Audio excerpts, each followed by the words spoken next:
A little bit of humble pie, everybody. How are y'all doing? I hope you can hear me. Not sure. I have some new equipment in here and not rightly sure if my volume is going through. So I'm going to say it does, and hopefully you all can hear me. Let's see, that's what I thought. So I can hear myself. So I'm thinking that that is the case then. I guess everyone can hear, right? Good. Welcome everybody. Well, Peg, thank you. I appreciate that.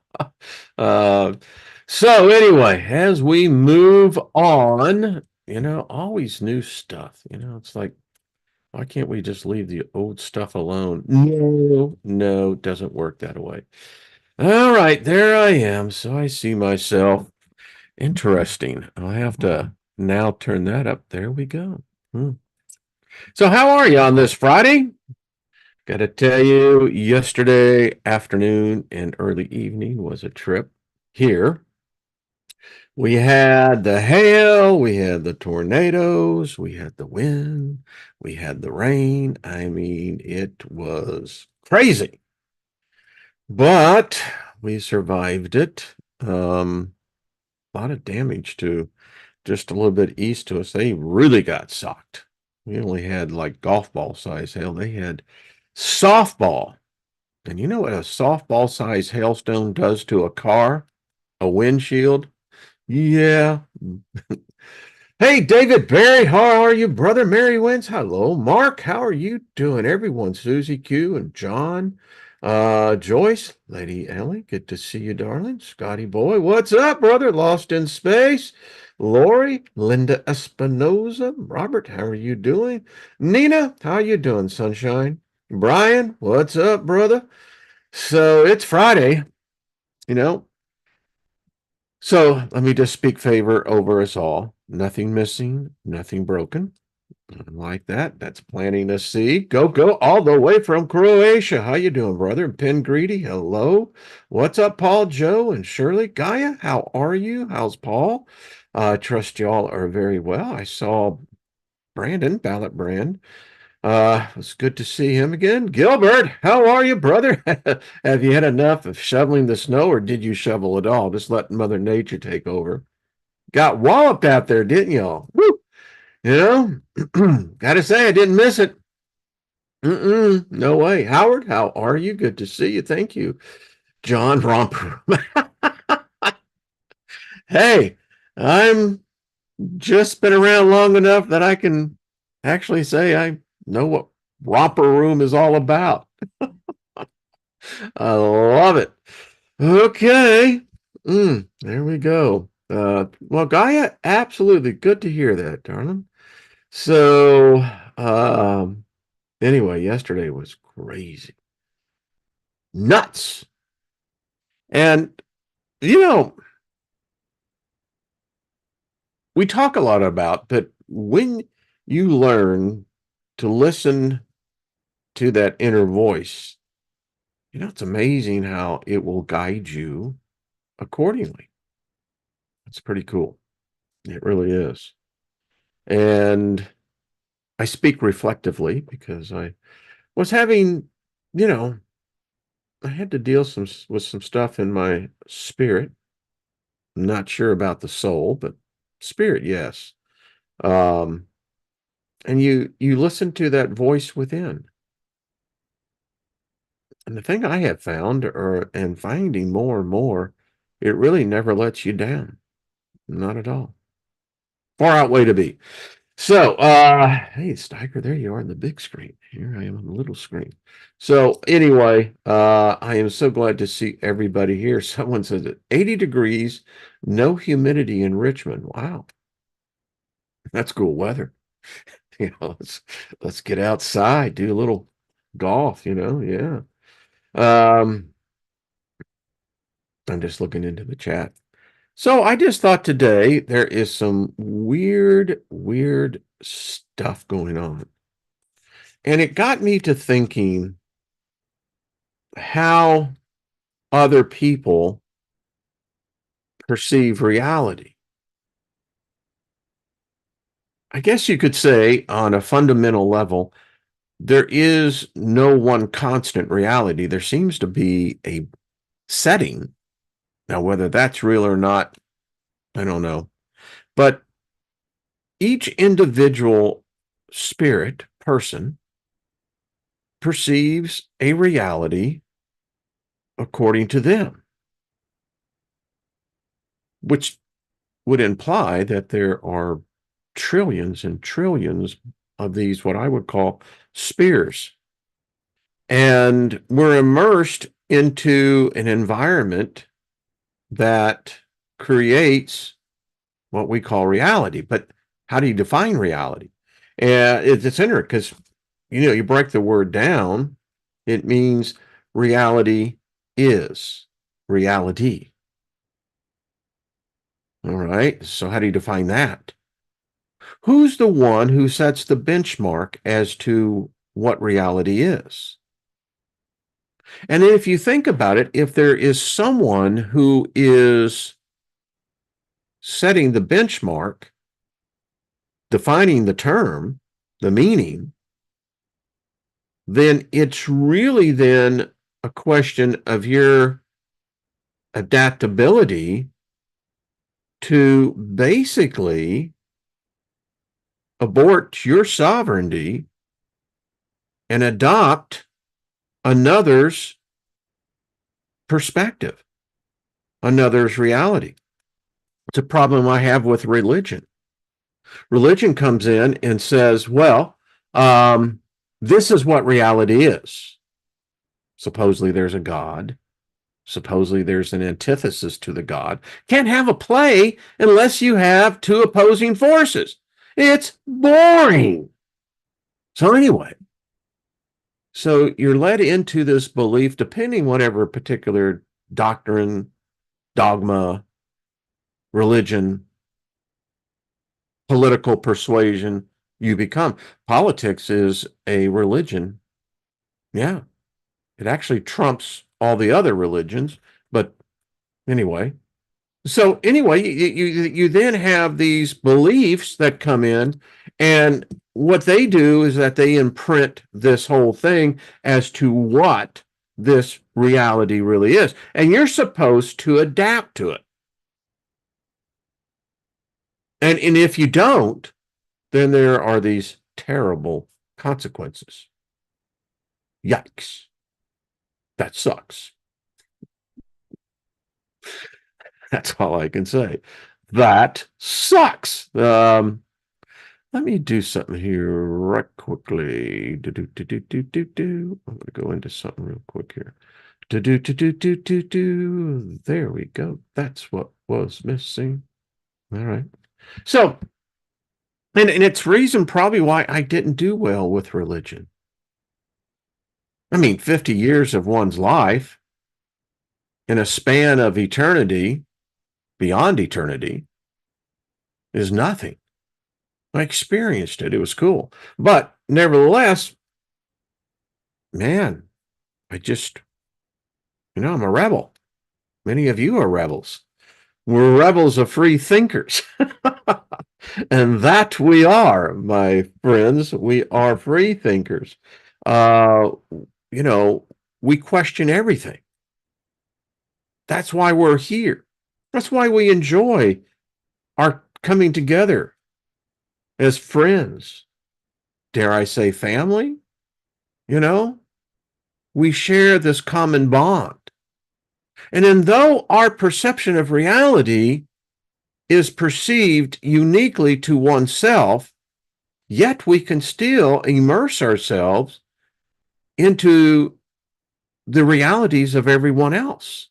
I look at Nina, Jackie. Hello, Jackie. How are you doing? Nothing missing. There's Lauren. Ginger, how are you doing? Hello, Susie. So, and Gilbert. Let's get another guy there. Paul Joe. So, and we'll pull Mary and Shirley. So we have this confluence of many different perceived realities. But the great thing is that we have this ability as a group to come in, and I would say that this is a pretty intimate group. I have a great deal of respect and love for each and every one of you. I appreciate the fact that you made the decision that this hour is valuable enough that you participate. And that is a high honor. I mean, it humbles me and it's far out. That's all I got to say. I look at so many people. Hey, Max Vision, how you doing, brother? Good to see you. Lucky, how you doing? Um, and well, Lucky, when that's getting into trouble, then it simply allows you to exercise your cognitive interface. But hey, Jan, good to see you. Yeah, it's good to see you. I'm glad you got here live. Um, but anyway, it's gets me all choked up. But thank you all. I really do appreciate that. And there's an old proverb that says, excuse me, iron sharpens iron. Well, we got that in spades here. I mean, yeah, royal flush. There are all of you, and particularly the ones that I've known that have been here. June 15th, we'll be celebrating 10 years this channel on YouTube.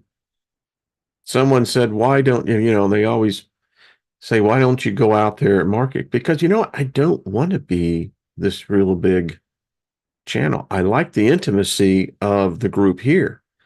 And there's great benefits to that. And so anyway, that's just me. Thank you again for being here and a part of this. So, hey, Carol, what's up? Good to see you. So talking about this reality, it's like we don't get into the politics sometimes here, but you got to look at it because the reality of that theater, that's crazy. I mean, it's Kabuto theater all the way across. And when you step back and are able to differentiate between the mind worm of other side, because they're the same. Oh, they may protest and dance and shout that, they're different, but no, they are. And when you look at what is taking place, thank you, David Barry. Love you too, brother. Just Arizona, how are you doing? Long-time subscriber. Well, thank you. Thank you very much. Honored. I am indeed. So this politics thing, I am from the old school. I mean, I admit that.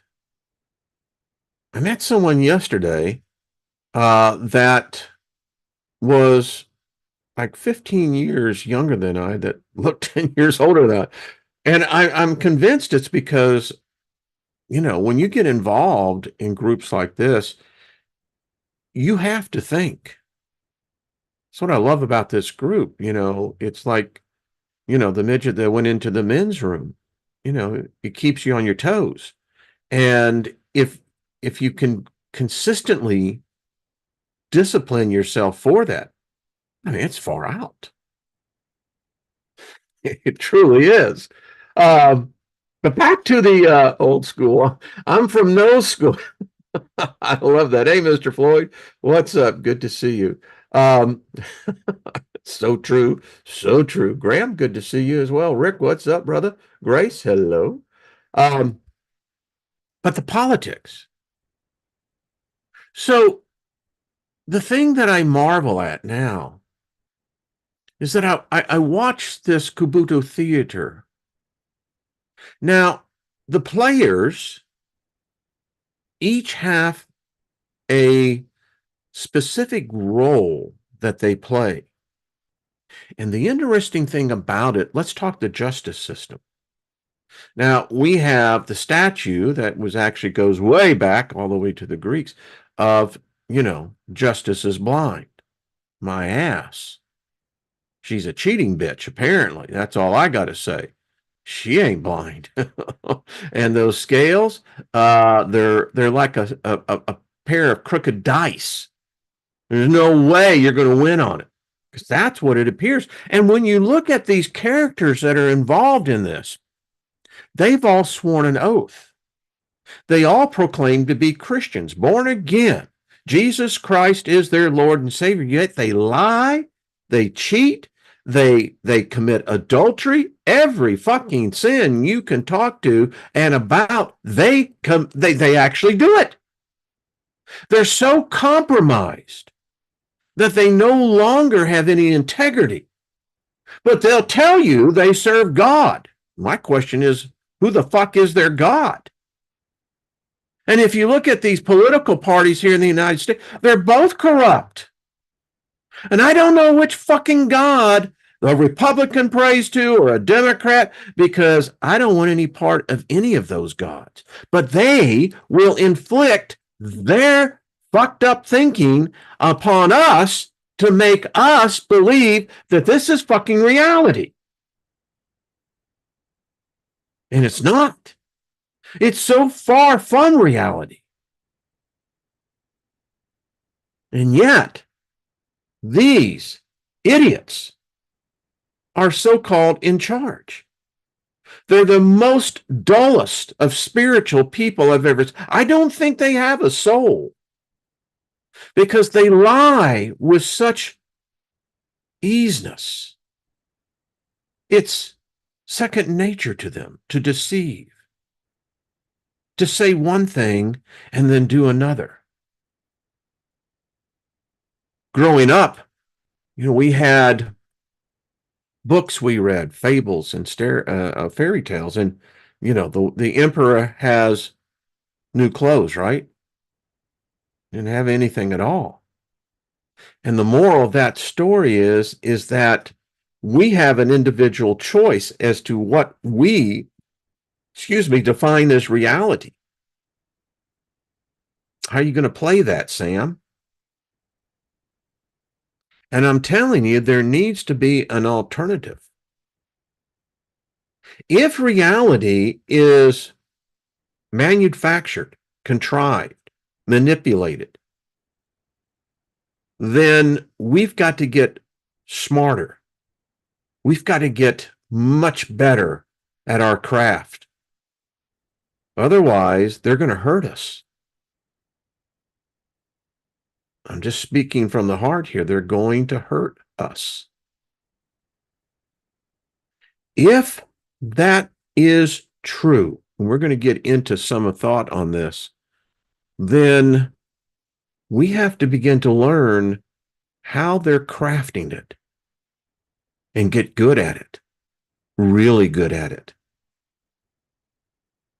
Not giving lip service, actually doing. Speak on that a lot, but it's all tied in, because we are immersed into a reality. So went out there, and yeah, the language sometimes is a little salty, but that's all right. I've earned it. That's all I got to say. Shall we continue? Let's see. Where do I want to get over? Yeah, let's start over here. I love this. Again, thank all of you. So this one here is, which paper am I reading on? Oh, Spirit and Mind, where it becomes into reality. And I love how this Nikolai, I think that's Laviskov, the soul or spirit. All of us wonder, what is the soul? And long to believe in its reality. Now, you got to stop right there in that opening salvo right there. So, in my meditation, I've been questioning more and more about soul. Because if I'm a spirit being, and how I've been taught is that it's your soul that has to be saved. Christianity, Islam, Judaism, Hinduism, it's all about your soul, not your spirit, which is interesting because it's creating a reality. Now, is that true or is it not? I can't answer that question. It's an individual. But I have myself been questioning, well, so what is the purpose of my soul? What is the purpose that could basically not, my spirit could not do? What would be so superior to my spirit that I would need a soul?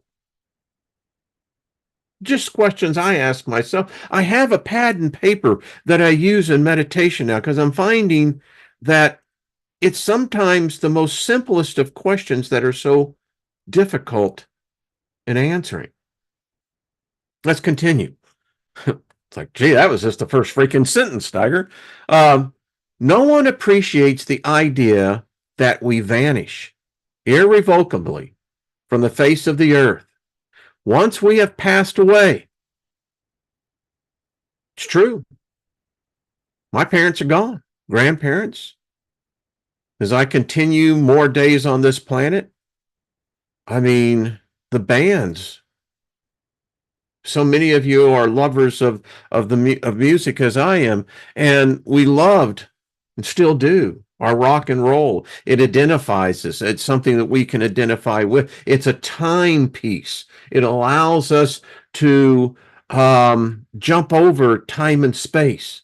It allows us to insert ourselves into a time that is past, but yet is ever prevalent as the present.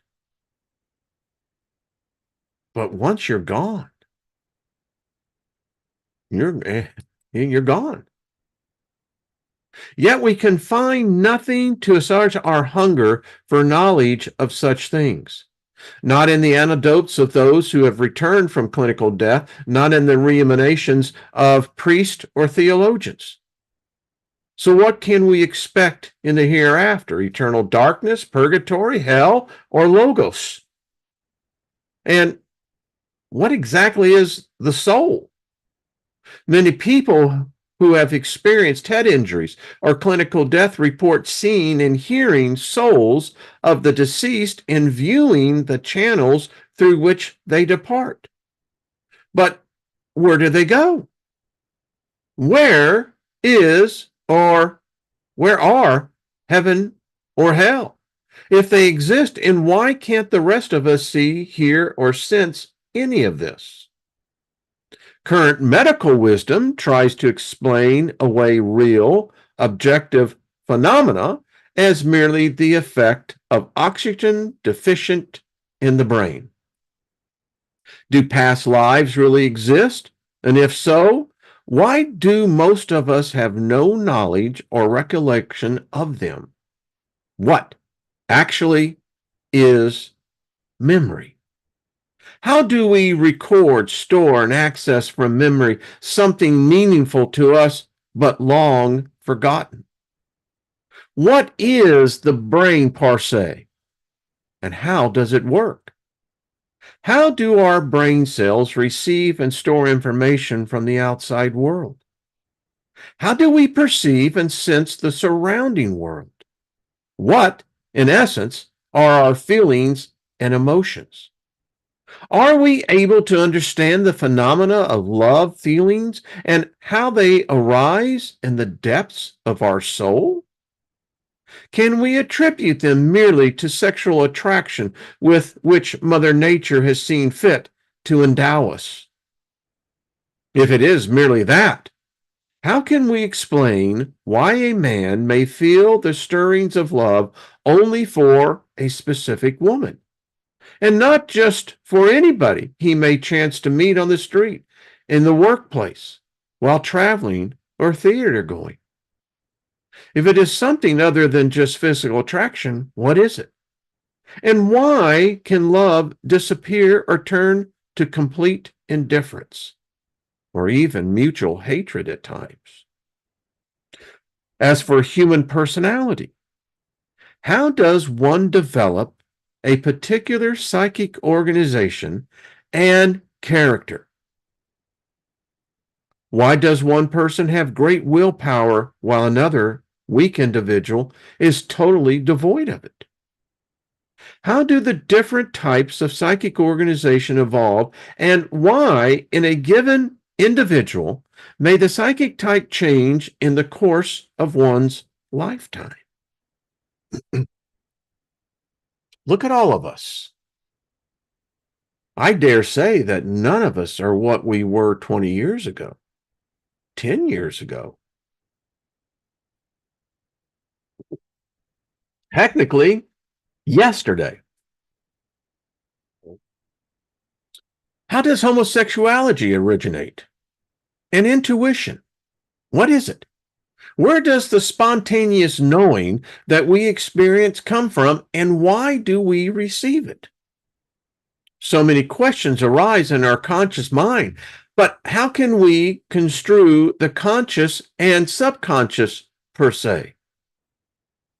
How do we acquire the ability to think, and what is the process of thinking? All these questions arise in our brains and require answers if we wish to regard ourselves as truly intelligent beings.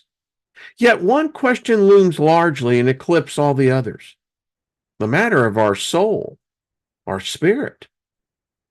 Where do our souls come from? Why do we possess them? And where do they go when we die? What befalls them? In heaven or hell? And for what sins are they returned back to earth? Does our life have a purpose? Or is it merely a brief and evanescent moment between past and future?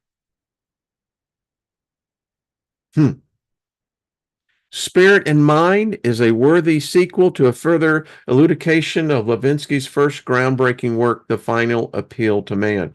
So if you get a chance, this is a phenomenon. We're not going to stay on this, but as you can see, the questions, and we may visit this next week because these are, I love this guy. His thought, his whole process of thinking, the questions alone beg answers. And as I've read this, and there's two books on this. It's the first one and then the second appeal. But no matter what we answer this, it's still going to be based on what you and I, not what you perceive as reality. We each meet our own demise or our own death individually. It's a personal thing. And it's still the question, why are we taught to fear death? Is that not just a reality? So speaking of reality, I pulled up a number of them. This one is a cool little paper. What is reality? The inscrutability of the ontologically.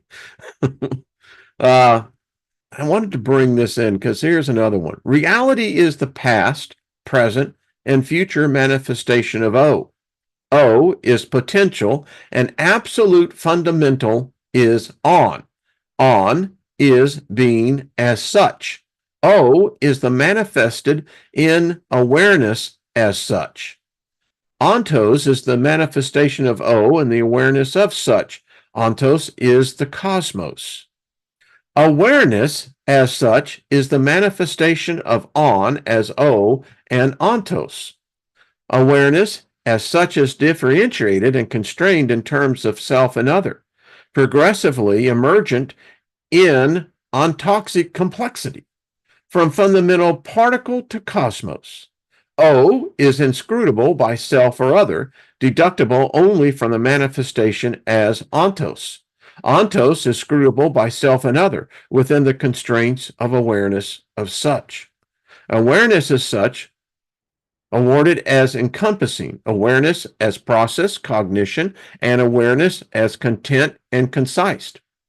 It is the absolute fundamental eschatological concept, uniquely intrinsic in itself, constituting estimating perceived ontic discreteness that may or may not correspond with reality.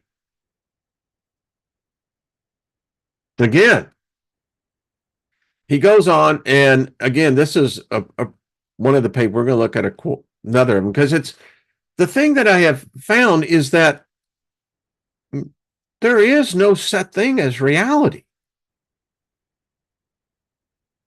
Many of you who have experienced the sensation of being into an hallucinogenic, one of the things I was recently asked, and I wrote back to the person, and they said, you speak so often on these journeys that then I said, well, they were actually pretty far out trips, but anyway, with such conciseness. And it's obvious the person said, you really gain something in there that the average person doesn't say. It's true. Anyone who has experienced that. And I guess particularly at the young age that I was at, particularly, was that my mind was agile enough that I hadn't really built out a set reality. The reality that I had known was really cruel, painful. It wasn't a pleasant experience. And then getting out there and having the door open to such the opportunity to where you have to take those pieces. The thing about being under the influence of an hallucinogen is that the mind, there's no doors, there's no safety place. You get high enough and you're going to visit every part of that. But my point is that it's interesting because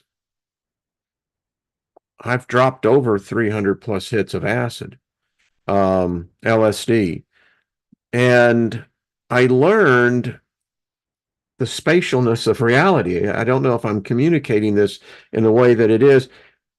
You could be here, but have a full grasp and understanding of here. Does that make sense? Sure it does. Let's see.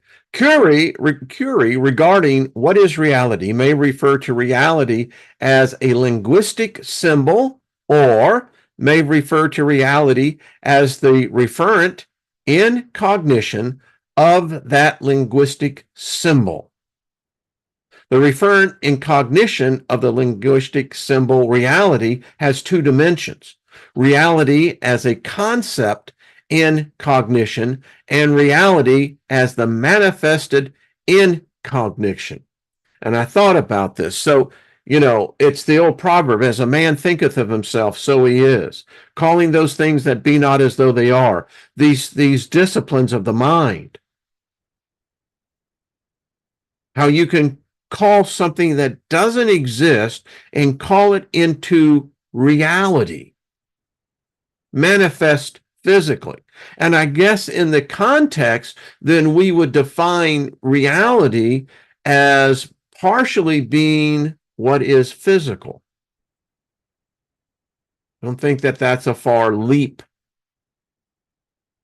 But yet, that means that an individual or collective of individuals can use the linguistic symbol that is known to the individual and each part of that participant group into individual or collective manifestation. And the thing about it is that we create the mental reality before we actually create this physical reality, calling those things that be not as they are, not as they are. Pulling out of this essence. That's what I was taught. Now faith is the substance of all of things hoped for, the evidence of things not seen. It's in me. I can't get it out. It's there. And the reason why is that I built everything in my life upon those principles. Interesting, isn't it? And so then that defines reality for me.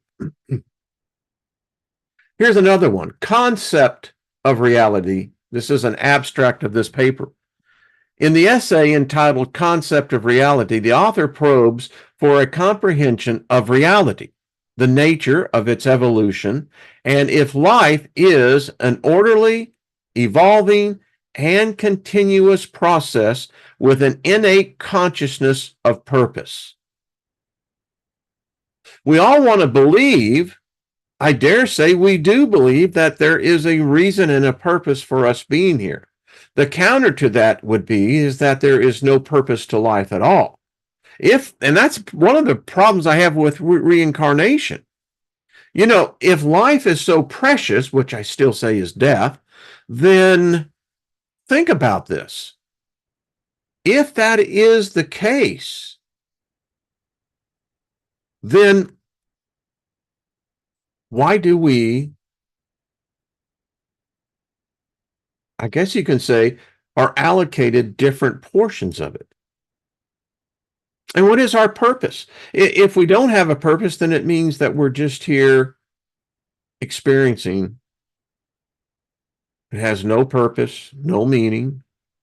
And if reincarnation is true, then it means that life really doesn't mean anything.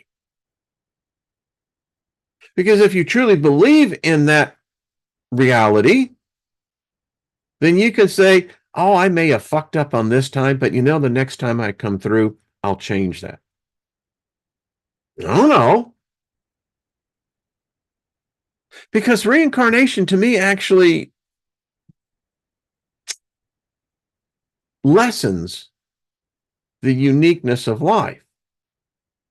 But then again, if this is in fact the death realm, then okay, then this is just a momentary blip. Because if death is associated with eternity, we're trying to overlay it with a life that's here that can't yet be defined as real. They tell us it's an illusion. Anyway, it says that this paper formulates a conceptual framework that describes how reality consciously create the evolutionary conditions for life through its own, get this, its own internal mechanisms of information and knowledge management systems that evolves into reality's consciousness of being. Now, so is it really a matter of consciousness of being? Because if being is a state of consciousness, then it would mean it would be able to transcend different states or environments and still maintain the integrity of the thought. Is not thought equal to consciousness? Isn't consciousness equal to thought? How is thought expressed? How is thought manifested if it's not through consciousness? And if it's consciousness, then it's the consciousness that is then defining the environment, the reality. But yet we all have to look at each other and we're all going to know, hey, buddy, you're eventually going to die. Your body is. And yeah, we go, oh, yeah, okay. As you get older, your generation begins to be up next. You know, the boomers are up in center. And then once we're gone, we're gone. We'll just be that which would be printed to a page, if that even exists anymore. But I don't think any of us want to believe that, because it diminishes our reason and purpose for being here. But let's get back to the main point. If reality seems to be so, what's the word I'm looking, coalescent, then it appears it can be manipulated. And if it can be manipulated, you just look at the 7 principles of hermetics. You look at this and, first of all, the first principle is that the universe is mental. The second one, there's a cause and effect on everything. So are we merely living the effect of the causation of something that has already happened? Or are we living the effect of causation that's being consistently manipulated? I mean, you look at the mainstream media, people that watch these ridiculous shows. And as a philosopher and observer, I stand back and I just shake my head. They're meaningless. Absolutely meaningless. Yet, it's amazing to me how many they draw into it. And then you got to think, if a person finds that to be entertaining, then what is their reality really predicated upon? And does that carry over to this next realm that we all are assuming exists? Goes on to say the work expounds a view that the cosmos operates as a bio-knowledge matrix, that the holographical photosynthesis, the different stages of reality, which informs the continuous evolution of higher states of consciousness within the cosmos. I so enjoyed that discussion with Ryder yesterday. If you haven't watched it, go back and watch that. That was freaking just incredible gnosis that was exchanged, because it shows clearly that this is on such a grand scale. It's a theatrical production that blows we're not even able to fully comprehend how huge this theater is. And then we're all in it, because the interesting thing about it is, folks, we're both on the stage and sitting in the seats in the auditorium. We're watching it, but at the same time, we immerse ourselves into it by our thoughts, our consciousness. Is that truly what the soul and the spirit is really about? Nothing more than mere consciousness, and that consciousness is neither good nor evil. It's neither positive nor negative. It merely responds to the current stimuli that it's immersed into. Remove it from that stimuli and that environment, you're still going to have what this I call consciousness now. We love to differentiate the fact that the soul can be so complex, both love and hate, anger and greed. I mean, all of this. But I question, does the spirit really have emotion? Or does it use the soul as a cloak in which to express itself? And then how does that work in the universe? Because surely we can't be the only thing that we call consciousness on this planet. And this planet has many different forms, levels, and degrees of consciousness. And if the universe is in fact where life is, because within the universe is where life emerges, at least into the physical, the corporeal form, then that means there has to have been a substance that existed prior to that. And if that substance existed prior to what we see as reality in the physical form, then the question is, what does that consciousness really look like? And is it a collective? Is it a singularity? Or is it individual?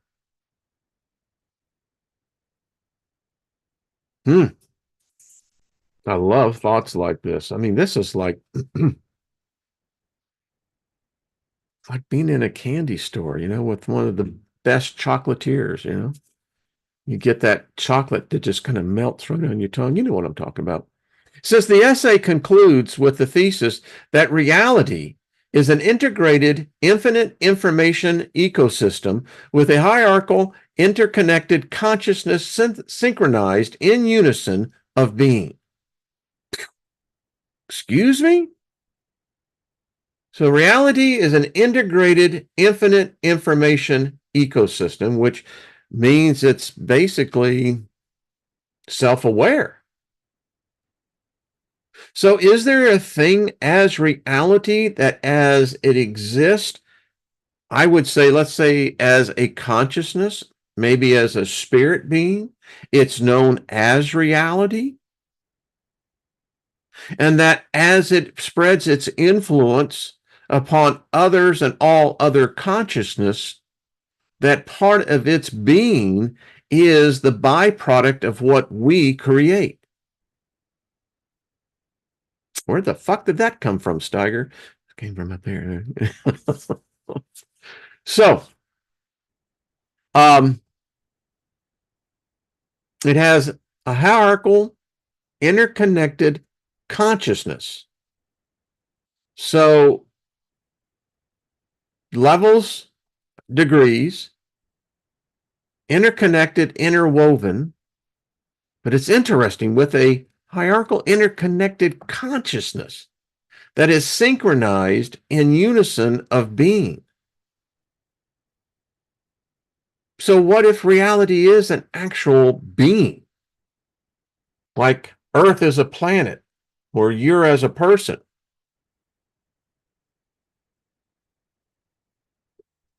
Which supports a life system of evolutionary consensus seeking organization of the manifestation of knowledge,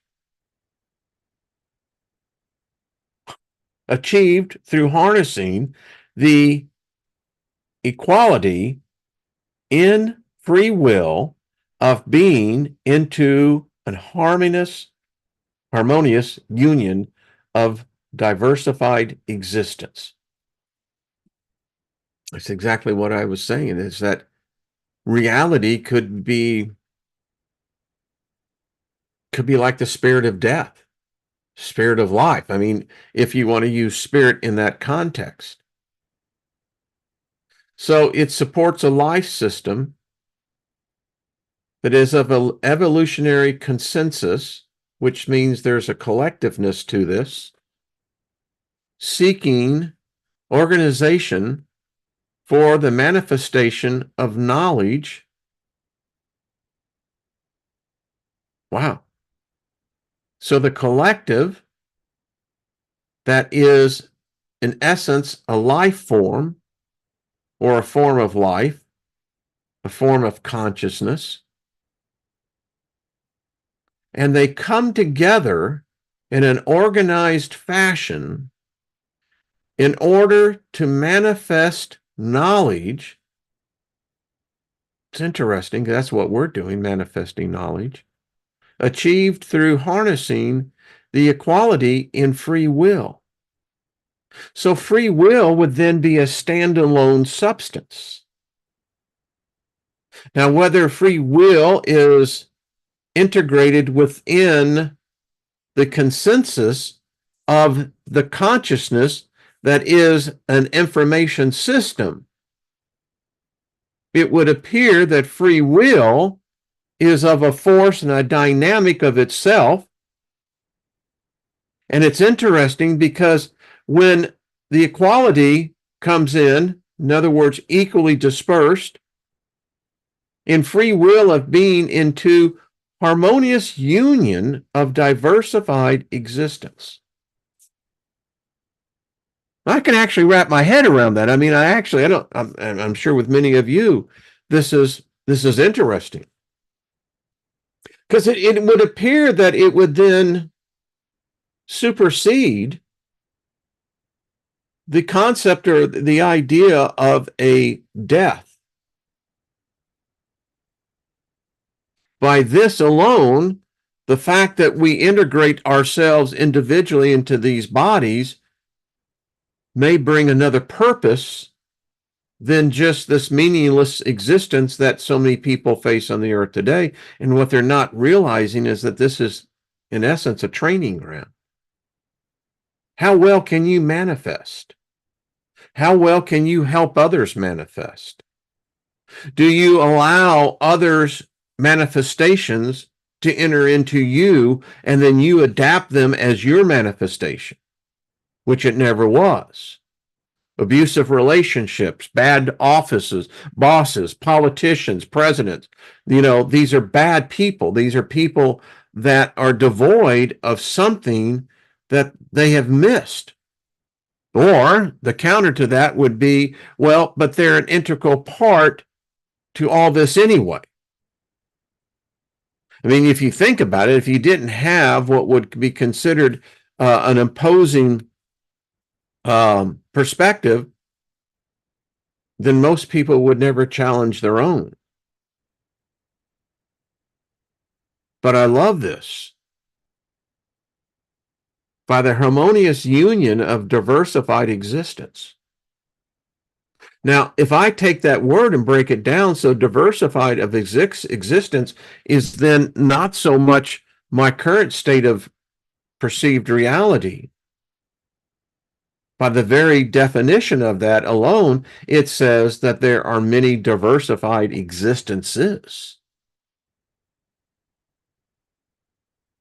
As I have said here many times, and each day, when we arise, we are basically resurrecting ourselves. When we sleep, we are going into the routine of death. But I believe it brings us into this dream world, which we call, that is another place of existence. I've been out there in the journeys, many of you have as well, to know that there are different levels of existence. I think just as well as there are many different levels of awareness. We all have the baseline of consciousness. It's what we do with it after that. Wow, where does the time go? This anyway is really cool. So this is the concept of reality. Can you see that? Let me pull this out so you can, there you go. So the evolutionary mechanism of reality is you have a pure vacuum, a virtual vacuum, a virtual particles, and virtual. And I love it. Well, all right. And then we have this little piece of work. Many philosophers, even before Socrates' time, have dabbled on the thought and explanation of how reality works and what it is and means. Goes to show you, thousands and thousands and thousands of years for our species, and we're still trying to figure it out. Wow. Now, was that designed within us? The limitations that whoever jerked with our DNA, our coding, I still contend they purposely made us dumb. And the fact that we have advanced to the degree that we have is blowing their fucking minds. That wasn't supposed to happen. And you think about all this now combined, we know something. But it's like they have limited. We hit the glass ceiling. Now, there's enough of us that are chipping at that as a collective species. I believe we may have already broke through or are on the verge of it.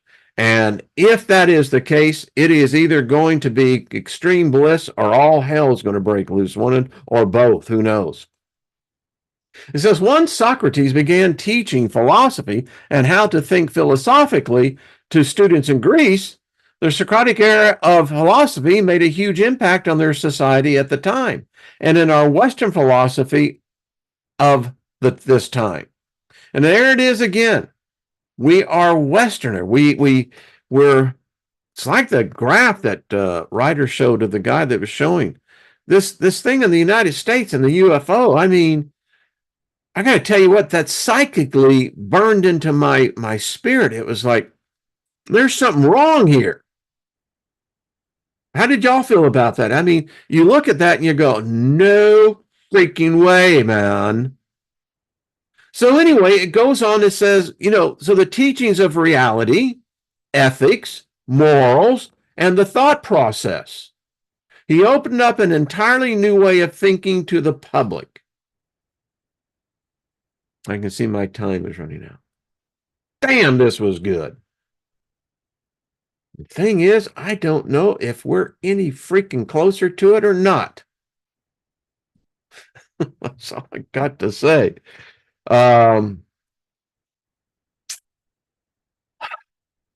Good stuff. I mean, this is truly what I would call mental calisthenics for the soul and the spirit, assuming that we have both. We have at least one.